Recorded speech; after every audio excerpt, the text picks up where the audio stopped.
Podcasting in its purest form is an audio-only medium.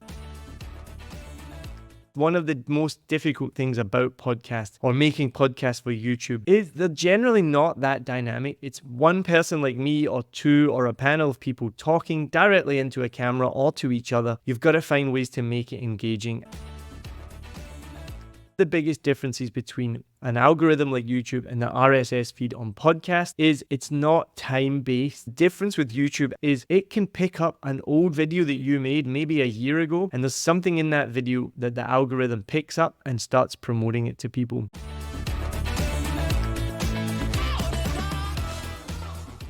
Thanks for listening to another episode of Smarter Podcasting with me, your host, Niall Mackay, the podcast guy. Now, I am so sorry, I've not been posting regularly on this channel at all. I've been really bad about it, and I know one of the biggest tips that you can give to anyone when podcasting is consistency. I know I should be posting every week, every 2 weeks, or even every month on the same day, on the same time. And I'm one of those terrible people that I do coach people on podcasting, and it's kind of one of those do what I say, not what I do situations. And part of the reason for that is because it has been such a busy, crazy year with 7 Million Bikes Podcast, which is the company that produces this podcast. And we've worked with over 40 podcasts across the world as well. If you haven't seen the last episode, go back and check it out. I shared my talk at Podfest Asia, which I was so excited to do. That's been part of it as well.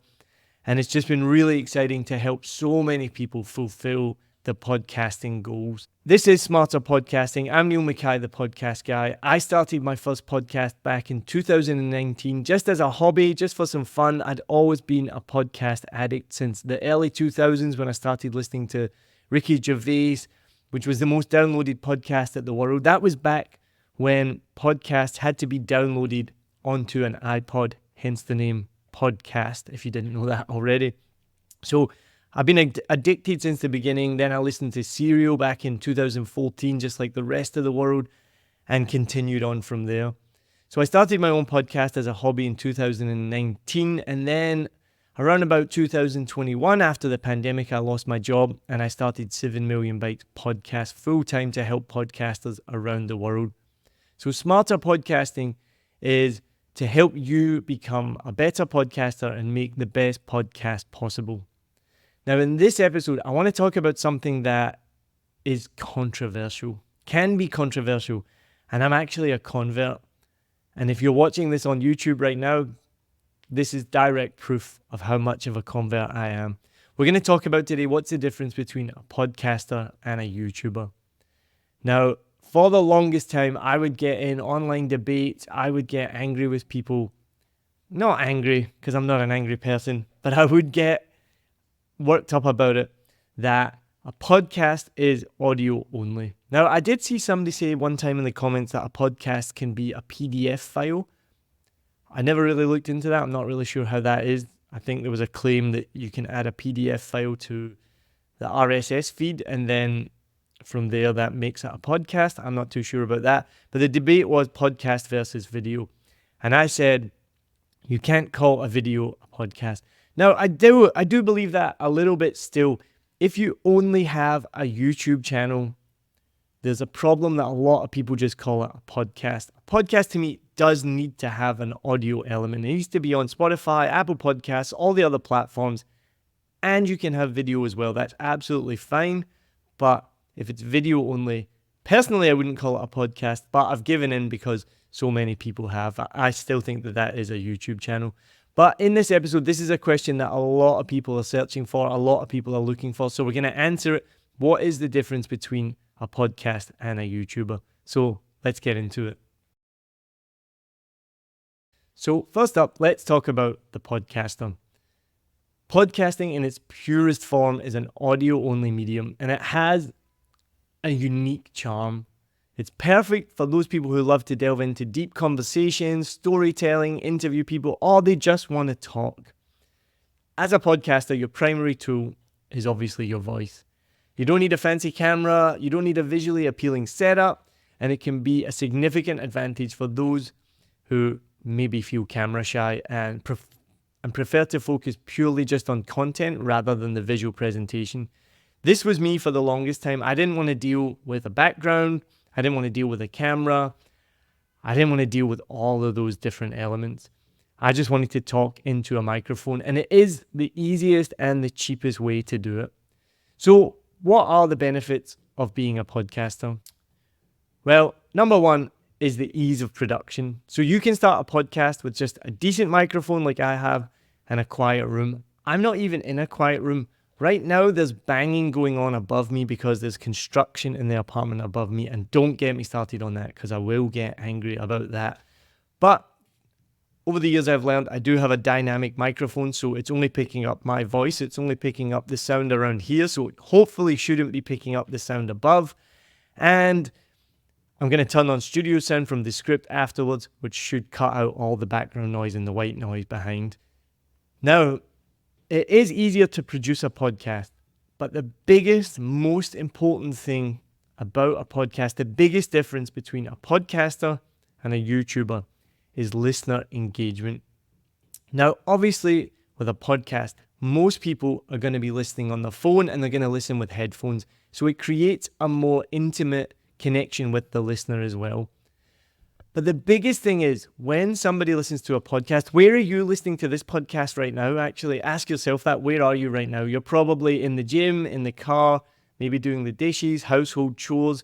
People listen to podcasts while they're doing something else, right? But it means they can listen intently. I would never listen to a podcast while I'm doing work. I couldn't focus on two things at one time. I want to focus on the podcast. So I generally listen at the gym. So I have an hour to listen to a podcast every day. Now, what that means is that on average, 60 to 80%, even more, are going to finish your podcast when they start it. I've looked at my engagement. It is between the 60 to 80% rate of people that will finish that episode. Now, on YouTube, I'm going to talk about that in a minute. It is completely different. On YouTube, if 50% of the people who start your episode get to 30 seconds, just 30 seconds, that is typical, and YouTube tells you this on the channel. So the engagement levels are massively, massively different. Now think about the way the YouTube platform is designed. There's on the right-hand side, it's next video. You've already got things popping up on the screen saying, do you want to switch to the next video? Often people are flicking through, or they're going to find your video because they've searched for something on Google and your video comes up, and then it's going to jump directly to the piece of your video that the people want to find the information from. So that means that on average, the engagement on YouTube can be 20 to 40%. If you can get 40% engagement on YouTube, you are doing amazing. So you have to remember you're producing two very different pieces of content. One, people are going to listen to intently. The other, people are probably going to skip through, maybe only listen to the intro, get to the parts they like, and then move on to the next one. So it's very, very different. Now, another massive benefit of producing a podcast over YouTube is the ease and the time savings that it makes. To be honest, even if you're watching this video right now on YouTube, I thought before I recorded this, should I just record audio only? It's so much easier. I don't need to set up the green screen in the background. I don't need to set up the camera. I don't need to add both the files together. I don't need to edit it. It takes longer. I have to think about it more. I admit that one of the reasons that I love podcasting is that you can just plug in the microphone and talk, and it's easy. So those are three of the biggest reasons that I love podcasting, but it doesn't mean it doesn't come without its challenges, of course. One of the biggest ones, and I actually had a coaching call with someone about this just yesterday, is discoverability. It can be much harder to get your podcast discovered. Audio content isn't as easily found by the biggest search engine in the world, which is obviously Google. Now, even though podcasts are now automatically transcribed and the transcriptions are posted with Apple Podcasts and Spotify for the most part, at this moment in time, so June 2024, Google doesn't read your podcast. Google doesn't know the content of your podcast. So when we talk about discoverability, if you have a podcast, for example, about how to fix your taps in your kitchen, right? Somebody Googles, how do you fix the taps in my kitchen? Google hasn't read your podcast, it hasn't scanned it, it hasn't crawled it, it doesn't know what the content is about. And since Google has removed Google Podcasts, podcasts do not show up at all now in Google searches. So if you search something, it's never going to show you a podcast. It's going to show you websites and it's going to show you YouTube videos. So that's the biggest drawback. Because podcasts are on an RSS feed, on all those platforms like Spotify and Apple Podcasts, it's just going to show you the latest episode. It's not based on the algorithm, which is good and bad at the same time. So biggest drawback of podcasts is they can be hard to discover just adding an audio file on its own to the platforms. Now, there are other tips to discoverability, which we can cover in other episodes and I've maybe talked about before. So go check those out or go to my blog. There's definitely loads of information on my blog in there, or reach out to me directly as well for a free consultation as well. Now, another massive drawback from doing an audio-only podcast is monetization. So obviously there's sponsorships, but you really need to have high downloads. You need to be in the top kind of 1 to 5% of downloads to get sponsorship as well. It's quite difficult to monetize a podcast. Obviously with YouTube, it is difficult as well, but there are easier avenues. There are automatic avenues. As soon as your channel hits a threshold and starts to meet that threshold, then you're automatically available for monetization. Now that's a whole different thing as well, but it definitely is a big challenge of podcasting is monetization, whereas YouTube has a much more direct path. And the third big drawback of audio-only podcasting is limited engagement. Now, if you have a podcast, there are some buttons now on Spotify and iHeartRadio, but again, it's all different. Even Buzzsprout now offers a send me a message function, but these are all different tools on different platforms that people have to use to contact you. The other way you want to create engagement, you could create a Discord channel, obviously a Facebook group, an Instagram page. These are all different, disparate ways of creating engagement with your Facebook channel. YouTube, obviously, is the biggest social media platform on the planet. So if you create a YouTube channel, and if you are watching this video on YouTube right now, go to the comments below while you're watching, leave me a comment, tell me what you think of this episode, just say hello, tell me where you're from. So right away, watching on YouTube, it's a one-stop shop. You can comment right down below, I can comment back, other people can leave remarks, and it can really create amazing engagement. So that is one of the biggest differences between being a podcaster only and a YouTuber. All right, now let's switch gears and talk about something that took me a long time to get into. But again, if you're watching this video, you can see that I have got into it. I'm not all the bells and whistles yet. I don't have the best camera. I don't have the best setup. I don't have the best lighting. But as Chris Mitzoff says from Podfest, start ugly. And if you go back to my very first episodes from audio only, from video only, I started very ugly. And it's still not that beautiful, but I'm getting there. So slowly, it will get better. But so talking about being a YouTuber only, it's obviously a visual platform and it's fantastic for creators who love to be in front of the camera. I wouldn't say I love to be in front of the camera, but I guess I don't dislike it, right? I recently posted a little short form reel on Facebook and somebody commented, this guy really likes the sound of his own voice. And I was like, well, yeah, of course I do. Otherwise I wouldn't do this. And you do have to get in love with it.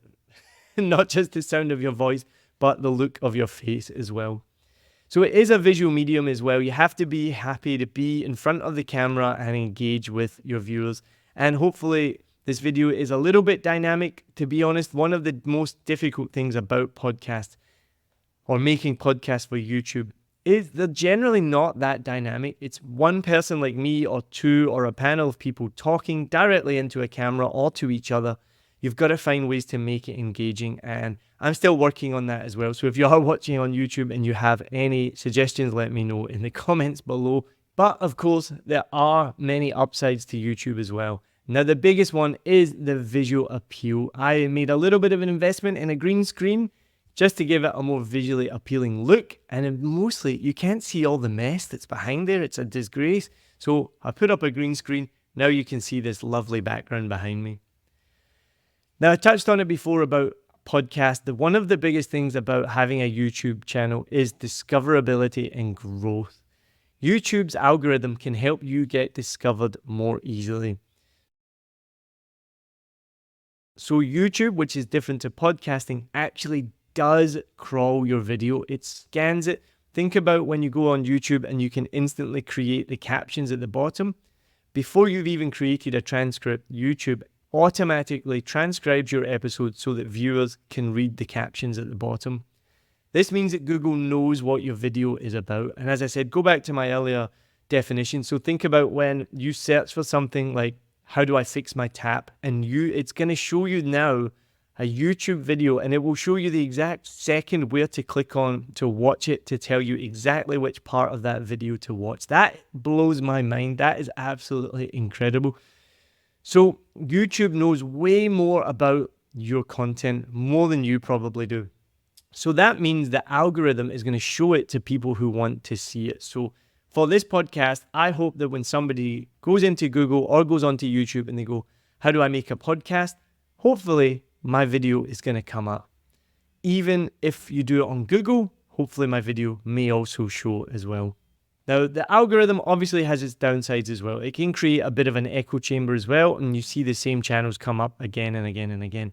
But one of the biggest differences between an algorithm like YouTube and the RSS feed on podcast is it's not time-based. So when you post your podcast, and most of you will know this already, you're going to see the most amount of downloads in the first 24 hours. Then it's going to dip. You're still going to get downloads for 7 days, and then it's going to just trail off. I've been doing podcasts for years. I've seen the trends. It's what happens. You get a massive spike when you publish your episode. It goes down, and then it trails off. Now, it's not to say those episodes that I published in 2019, they are still getting downloads. And because I've published so many episodes, once now I've got like 100, 200 episodes, even if all those old episodes are only getting 5 downloads a day, that still adds up to 2,000 downloads a day. So you still want to be creating content regularly and consistently.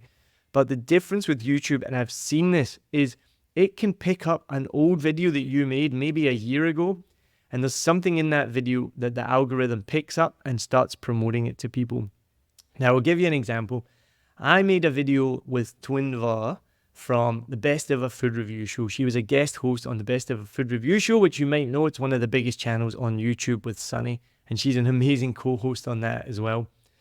Now, we did an episode. It was doing okay, didn't do great. My YouTube channel isn't massive. Then months later, I wasn't even thinking about it. I checked it, and suddenly I had all these downloads, all these views, I guess, because it's YouTube. I had all these new subscribers. And I can only guess what had happened was, and you could see the analytics where I wasn't a guess. I looked into the analytics and you could see where it had come from. That it was at the end of Best Ever Food Review Show videos. It was coming up, watch next, or do you want to watch this content? I can't remember exactly what it says.